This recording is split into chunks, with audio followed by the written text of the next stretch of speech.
சகோதரர் ஆர் ஸ்டான்லியின் நாளொரு மேனியிலிருந்து இன்றைய தியானம். ஜூலை 27. மேளம் கொட்டலாம். தண்ணீரால் கடல் நிறைந்திருக்கிறது போல மண்ணுலகு ஆண்டவரை பற்றிய அறிவால் நிறைந்திருக்கும். ஏசாயா 11:9. ஒலிவமலையில் இயேசுவின் சீடர் அவரிடம், உமது வருகைக்கும் உலக முடிவுக்கும் அறிகுறி என்ன என்று கேட்டனர். மத்தேயு 24:3.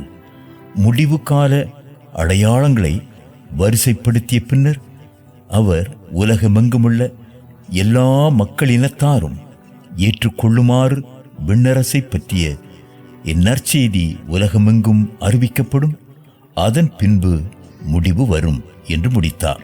வசனம் 14. தனக்கு கொஞ்ச நேரம் மட்டும் உண்டென்று அறிந்துள்ள பிசாசு எப்பொழுதையும் விட அதிக சனத்தோடு இருக்கிறான். வெளிப்படுத்தின விசேஷம் 12:12. ஆத்மாதாயகர் மற்றும் சுவிசேஷகருக்கு எதிராய் செயல்பட நரகின் சக்திகள் யாவற்றையும் அவன் கிளப்பி விடுகிறான். மிஷனரிகளை துன்புறுத்தும்படி அதிகாரிகளை ஏவி விடுகிறான். துன்புறுத்தல் என்பது எப்பொழுதுமே இருந்துதான் வந்திருக்கிறது. ஆனால் முடிவு காலத்தை நெருங்க நெருங்க அது அதிகரிக்கும். மத்தேயு 24:9-10. சிமிர்னாவிலும் பிலதெல்பியாவிலும் இருந்த சபைகளுக்கு கிறிஸ்து அருளிய வாக்குகளை மிஷனரி சிந்தையுள்ள கிறிஸ்தவர் யாவரும் உரிமை பாராட்டலாம்.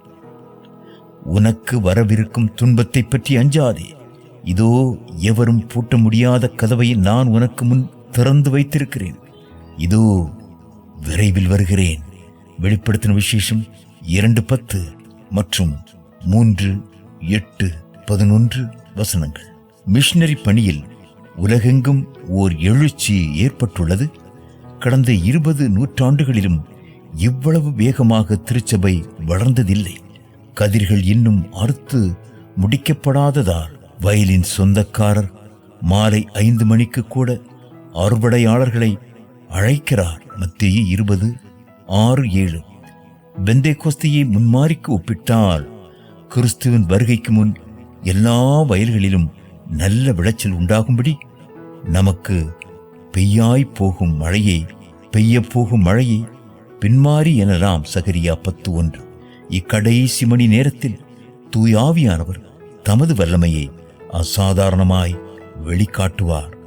கிறிஸ்துவின் 2ஆம் வருகையே பவுலின் வாழ்க்கையில் நற்செய்தி பணிக்கு மிக முக்கியமான உந்துவிசையாயிருந்தது.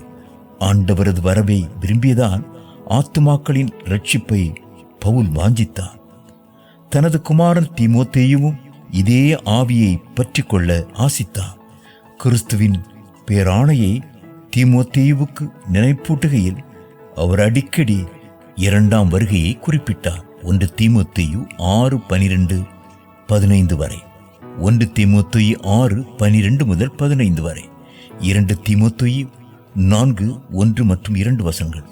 மகா பெரிய உபத்திரவம் இன்னும் வரவில்லை, எனினும் உலகின் நாடுகளில் ஏற்பட்டுள்ள பிரச்சனைகளும் இன்னல்களும் ஏற்கனவே ஏராளம். இனி வரும் காலம் இருட்டாயிருக்கிறது. தலைவர்கள் தடுமாறுகிறார்கள். தனது தலையை நம்பிக்கையோடு உயர்த்தி நிற்க திருச்சபைக்கு மட்டுமே தகுந்த காரணம் இருக்கிறது. தங்கள் கடந்த கால மேன்மைகளை குறித்தே நாடுகள் வெறுமனே பெருமை அடித்துக் கொண்டிருக்கின்றன. திருச்சபையோ தனது எதிர்கால மகிமை குறித்து எதிர்பார்ப்போடு மேளம் கொட்டலாம். கால் மீதிக்கும் தேசமெல்லாம் என் கர்த்தருக்கு சொந்தமாகும். கண் பார்க்கும் பூமி எல்லாம் கல்வாரி கொடி பறக்கும். பறக்கட்டும் பறக்கட்டும் சிலுவையின் ஜெயக்கொடி. ஹல்லேலூயா. உயரட்டும் உயரட்டும் இயேசுவின் திருநாமம். ஹல்லேலூயா. தந்தை எஸ்.ஜே. பெர்கமான்ஸ்.